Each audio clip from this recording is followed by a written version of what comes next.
So in this video, we're going to be talking about what Rome is like during the time of Julius Caesar's assassination.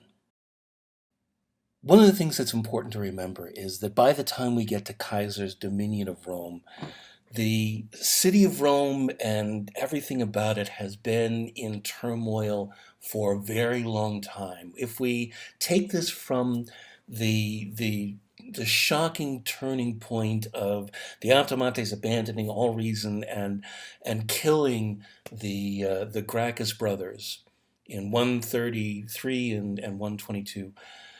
By the time we were talking about Kaiser being in charge of Rome, this has been going on for 80 years. This is generations in which Romans have had to get used to, adapt to instability and turmoil. And the thing about this is, the Republic has been breaking down over and over again. The Republic has been collapsing, has been rising from the grave in this zombified, mutated form and lurching onward again, and then collapsing again in catastrophe and rising again and lurching forward in a new, even more monstrous form. The Republic has been dying over and over again, but in these inconsistent stages. Even the instability is unstable. There's been nothing to get used to. There's been nothing to hold on to. The ground has been out from under everybody's feet. And this has led to, the questioning of everything, and a pervasive sense of disorder as being the nature of things, and a reaction to that as well. So there's a great deal of pessimism in the air about Roman society. A lot of things go on as normal. The Roman economy is still strong because the Roman Empire is still strong. The Roman Empire is an economic thing. It's an engine for the for industry and trade and the production of goods, and it has massive resources and massive wealth. The Roman economy remains thriving, even in times of great disorder in the city of Rome. So the Roman economy remains strong. Roman society carries on as normal, but the sense of anxiety, the sense of fraughtness about Roman culture, especially amongst those that are experiencing it directly at the upper end of society, leads to a sense of pessimism, leads to a sense of a time of decadence and breakdown. And we see this in Sallust's discussion of what people are like in the time of Catiline, why Catiline is able to appeal to people. There's also an extent to which Cicero in his speech is appealing to the way people used to be in the good old days, the mos maiorum, when men were real men and women were real women, as opposed to now. The contrast being offered by Cicero is one of what Romans should be as opposed to what they are allowing themselves to have become. The sense of devolution at the very height of Roman success and power is remarkably present amongst a large variety of thinkers, and there's a reaction. There's a very powerful effort to try to come up with a solution, a way forward for people to find peace and happiness in a world like this. The Hellenistic East has pioneered practical philosophy, ways of trying to define systems whereby people can find a more straightforward, a more euphonious means of interaction, a simpler society, a society less prone to evil and decadence and fear and pain. And these find a great deal of appeal amongst the Romans. I talked about the spread of Stoicism in particular as being very very attractive to Romans, and something that brings about individuals who represent a philosophical standpoint amongst the Romans, such as Cato the Younger. Stoicism is a reaction to the prevalence of pain and fear, and marks this as something that humans are prone to. Um, People desire pleasure and fear pain, and both that desire and that fear are controlling and inhibiting and get in the way of what humans are capable of doing. The path for happiness involves removing those controls, using our minds to understand the world, and to see our petty concerns as being insignificant compared to the larger system of the universe, to find solace in that, to let those petty concerns slip away because they truly are unimportant. By finding that harmony, that is a means of producing peace and happiness for humans collectively and individually.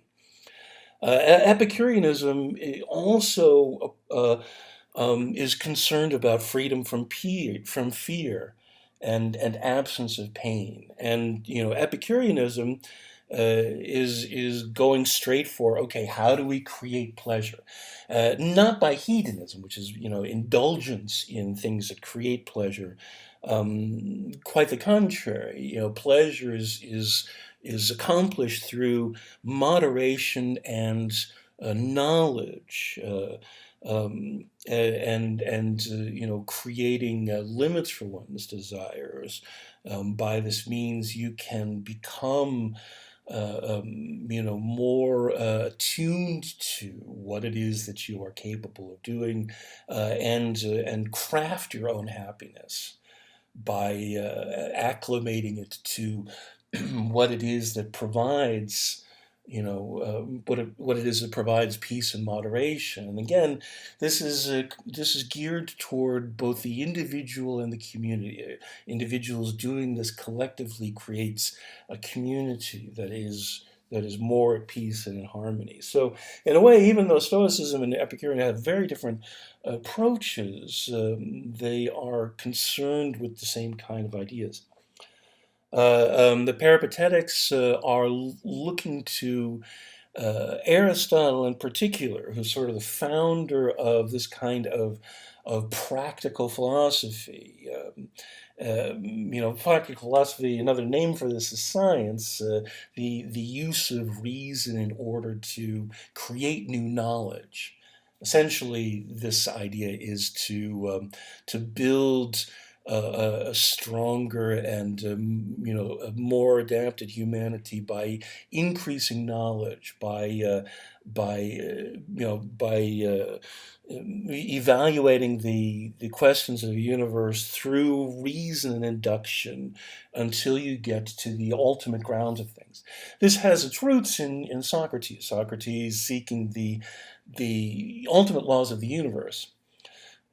Socrates and Plato do this in a rather abstract way, through Plato's theory of forms, through Socrates' breakdown of superstition, and leaving what's left. Aristotle is looking for for practical systems that work within society, and improving those systems by increasing human knowledge until we've unlocked, through the unique gift of human reason, the mysteries of the universe. This is very empowering for humanity. Embracing these kinds of philosophies, in particular Aristotelian philosophy, is massively more empowering in a lot of ways than religion. And because religion leaves new knowledge in the hands of the gods to be doled out through revelation. But philosophy, and especially Aristotelian philosophy, says that this is in the hands of humans. We, through our gift of reason, have the ability to unlock all of the secrets in the universe, which renders the vicissitudes of the gods secondary. Even Stoicism is places that volition at the forefront. The Stoicism says that the individual and the collection of individuals, a community of individuals doing this, are empowered to create happiness and peace through mastery of our animal impulses, through rising above these crass elements of our nature, to find the higher component of ourselves. There are lots of ways of trying to express this in Hellenistic literature and Roman philosophical literature during this period is essentially Hellenistic, and a good deal of this is Stoic. Stoicism for the Romans survives and remains an immensely important part of a good chunk of Roman ideology. One of the most famous Stoic thinkers is the Emperor Marcus Aurelius, who is still propounding a Roman point of view on Stoicism a couple hundred years after the point we're at now. In Scipio's dream, we see an element of this where he describes a dream.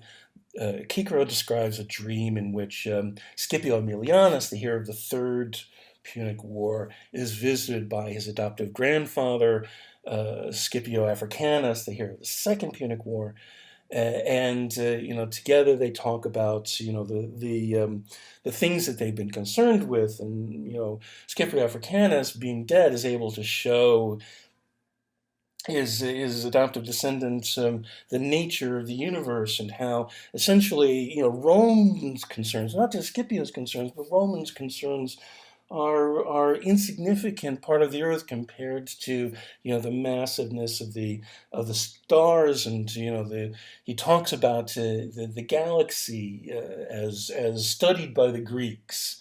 It's a very typical Roman thing to say. The Greeks have taught you to call the galaxy the Milky Way, Galaxia Caiclos.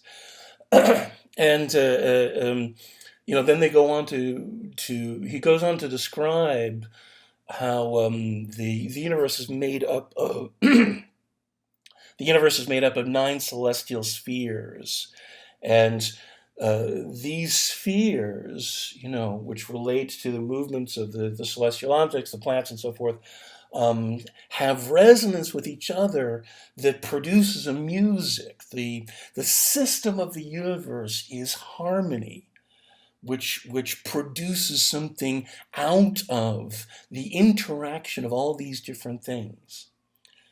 And so, this places human animal desires at the point of insignificance. But more than that, it says that the good, the beautiful music that is heard in this dream is the result of systems, is the result of a community of objects that work together in a way that produces something greater. And that so this is leaving behind individual individual ambition, individual pleasures, individual pain.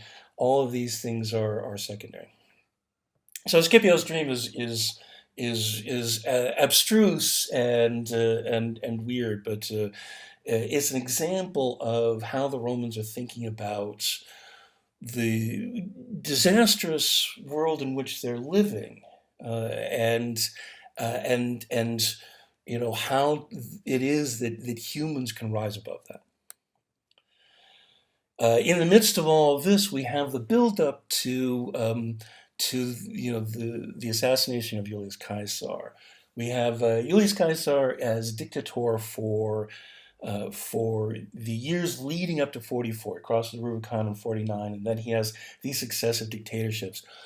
What's striking when you look at this is that the dictatorships are part of, these piles of honors and titles and recognitions that are being thrown at Caesar, who, as I mentioned in the previous video, mostly is not present in Rome. So he receives all of these accolades, which includes, consulships, 5, 10 years at a time, and all these titles and capabilities, and special seats, in the Senate, and all of these rights and privileges, and dictatorships are shoveled in along with this. The dictatorships are part of what the Senate is doing to demonstrate that they still have some way of asserting authority over Julius Caesar by doing these by bestowing these titles and honors to him. They're coming from the Senate, and so this is a means of senatorial empowerment. If you're wondering why the Senate is being so craven here, this is the main option that they choose in order to assert their authority by generating, being the source of the honors that Caesar collects. And Caesar is aware of this and only accepts some of them as a means of leaving, that element of it in his own hands. And so what we have in 44 is a turning point where he, he receives the dictatorship for life.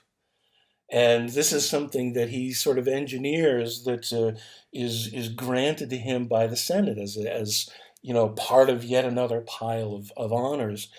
But this is what Caesar really wants, because the the difference is, he doesn't want the title of king. The title of king is counterproductive to him because it causes a violently negative reaction in people. It creates all the wrong impressions. It reminds people still 500 years later of Tarquin and his arrogance. He doesn't want to be king. This is not something that makes sense for him.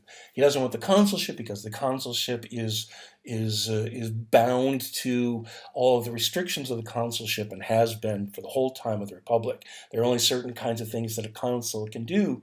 Even a single consul acting alone, it's bound up with all of the precedents of that office.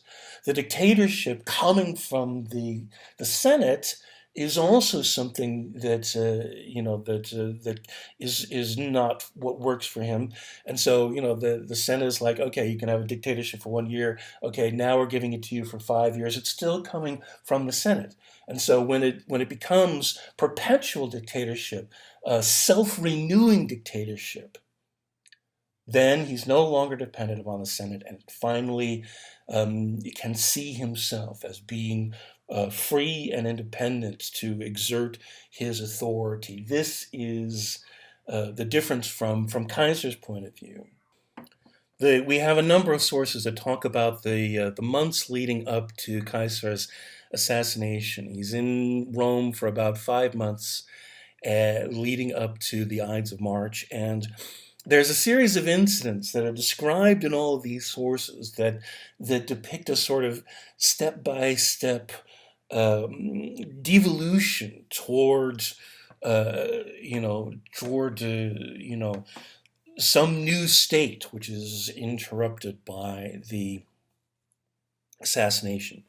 So first he is seen seated in the vestibule of the temple of his ancestor Venus Genetrix, and he fails to rise when greeting a senatorial delegation offering him a slate of honors, which is a huge insult to the Senate. And some people say it's deliberate. Some people say he was advised not to stand up in order to show his superiority.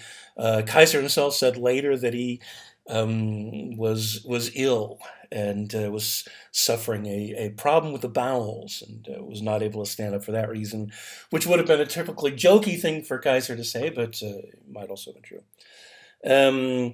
A white filleted laurel appeared on the statue of Kaiser in the rostra when the tribunes ordered the laurels removed and the perpetrator imprisoned, Caesar deposed the tribunes, which is a huge problem, because the tribunes themselves are especially privileged, are protected from this kind of action. Even a dictator can't act against the tribunes.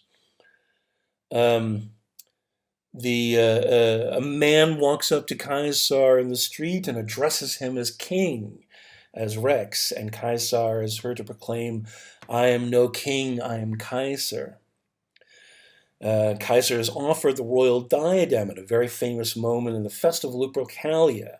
Antony supposedly offers him a royal crown while he's at this festival, and he orders the crown instead sent to be placed on the head of Jupiter in his temple, because he is the only king. Word spreads of Sibylline prophecies recently discovered that the Parthians could only be defeated by a quote-unquote king. This seems like manufactured propaganda, but the Sibylline prophecies are always saying unexpected things. The statue of Brutus, the liberator, the Brutus who had deposed Tarquin 500 years before, is decorated with graffiti that says, "Would that we had you now." And of course, the Brutus that is alive at this time is he's a tribune, and his tribunicial podium is also decorated with graffiti overnight. It says things like, "Brutus, do you sleep?" calling on him to be a Brutus like his namesake. More prophecies are circulated this time of coming tragedy, foretold by soothsayers, omens, and even the dreams of his wife, all of which Caesar sneers at, because he's the kind of person that uses superstition only when it's politically advantageous to him. Usually what he does is joke about it. So all of this leads up to the assassination, which takes place in the Pompeian theater. Ironically enough, the Senate ends up meeting in a place dedicated to the now dead General Pompey. And this is a conspiracy that Caesar is forcing their hand, because he's about to leave to fight against the Parthians, and he has now placed himself in a position of permanence, where his leadership is unquestioned, and his actions in terms of reform have been beneficial. His rule as a dictator has been largely magnanimous, and he's been seeking to ensure that all of his supporters are happy through favors and so forth. In general, Kaiser's philosophy is that he wants to rule over willing subjects. The republic is broken, and what is left is the faith and trust in him alone. And ultimately, this is the last opportunity for the Octomantes to say, we cannot have this. We cannot have, a Rome that is dependent upon a faith and trust in an individual. This is too dangerous, and we can demonstrate this by taking this individual away. The problem is that the faith and trust in the systems and institutions of the Republic has entirely eroded away.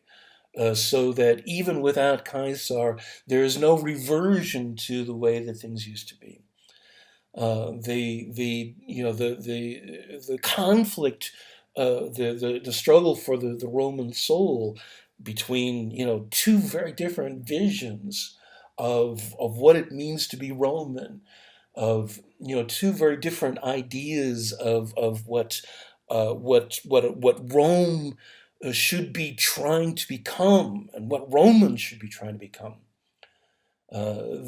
The triumphant, the triumphant ascendancy of Caesar has left his faction in control, not only politically but culturally. And the Octomantes' action here, the assassins' action, comes too late. What follows is not the assassins being treated as liberators, but consternation over how to deal with the elimination of this man that everybody had faith and trust in. So the stories of Kaiser Assassination are mostly about his personality and how his personality leads to a sort of collective sense of grudges on the part of these individual men who performed the assassination. But this is really the final act of the struggle between the Populares and the Optimates, and the Populares and the Optimates have this has already been decided. All that's left is the two options that are left after Kaiser dies are both Populares. What's left to decide is who will be Kaiser's successor, and this is what we'll discuss in the next video. So until then, that's that.